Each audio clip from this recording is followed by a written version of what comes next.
তো hello welcome friend, Asit ঠাকুর দেশি ব্লগে আপনাদের স্বাগত জানাই। ফ্রেন্ড, আমার ব্লগ যদি আপনাদের পছন্দ হয়, ভালো লাগে, তাহলে সাবস্ক্রাইব করবেন, লাইক করবেন।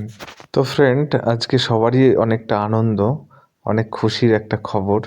সেটা হচ্ছে আমার দিদির চাকরি হয়েছে।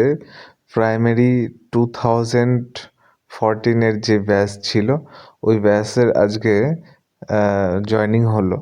তো দেখুন দিদি এসছে, সবাই এসছে।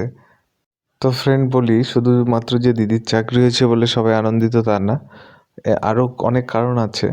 তো বলি, কালকে 8টা নাগাদ বাড়ির থেকে বেরিয়েছে ওরা, রাত 12টা পর্যন্ত বহরমপুরে কাউন্সেলিং চলেছে। এরকমটা আমার ফার্স্ট দেখা, যে রাত 12টা পর্যন্ত কাউন্সেলিং হয়। তো যাই হোক, কাউন্সেলিং হওয়ার পরে রাত 12টাতে ওরা বাড়িতে ফেরে। তো তারপরের দিন সকালে গিয়ে জয়েনিং করে বাড়িতে সাথে সাথেই কাউন্সেলিংয়ের দিনই দিয়ে দিয়েছিল।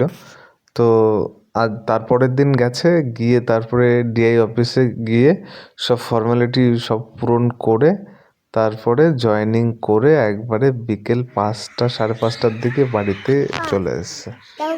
তো দেখুন, এটা হচ্ছে আমার জামাইবাবু, এটা দিদি, ভাগ্নি।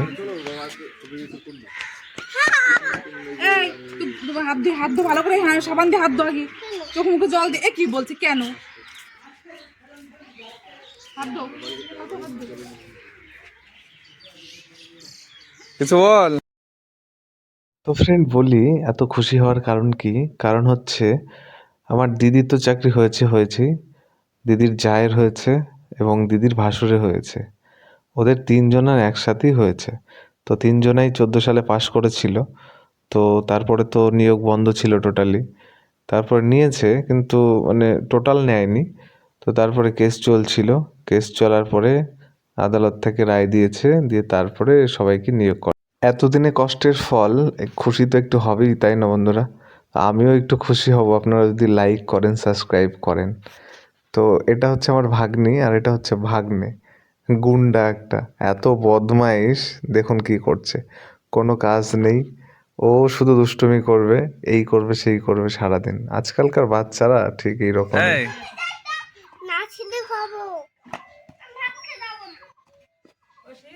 হ্যাঁ, এই দিদুন এত কষ্ট করে লেপেছে, তুই মাঠে তুলছিস এইভাবে?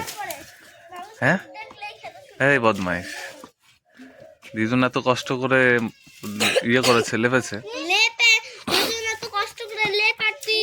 ওই দেখ, বিড়াল আসছে, বিড়াল ডাক, মেও ডাকো, মেও মেও মেও মেও।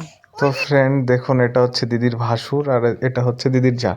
তো এটা হচ্ছে ভাসুরের ছেলে, ছোট একদম বাচ্চা। এই বাচ্চা নিয়ে ডিউটি করতে হবে, তাহলে বুঝতেই পারছেন কি অবস্থা। এই দাদাটাও সার্ভিস করে, রেলের চাকরি করে। তো একটু পরেই জামাইবাবু মাছ ধরতে চলে গেছে, তো এখানেই যাবো, চলুন দেখি। দেখুন, শুনলাম যে জামাইবাবু মাছ ধরেছে, তো আমিও চলে এসেছি।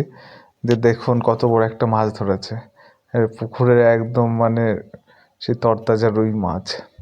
মাছ ধরতে আপনাদের কেমন কি লাগে জানাবেন। একটা দাদা মাছ ধরতে নেমে পড়েছে দেখুন। তো আমি সেখানেই যাচ্ছি, আপনাদের দেখাবো ও কিভাবে মাছগুলো ধরলো। তো দেখুন, এখানে আছে রুই মাছ আর তেলাপিয়া মাছ, এই কটা মাছই ধরেছে। তো ভিডিওটা আর বড় করব না, অনেক বড় হয়ে গেছে। তো বন্ধুরা, অনেক অনেক ধন্যবাদ ভিডিওটা দেখার জন্য। আবার দেখা হবে নেক্সট ভিডিওতে। থ্যাংক ইউ দেখার জন্য।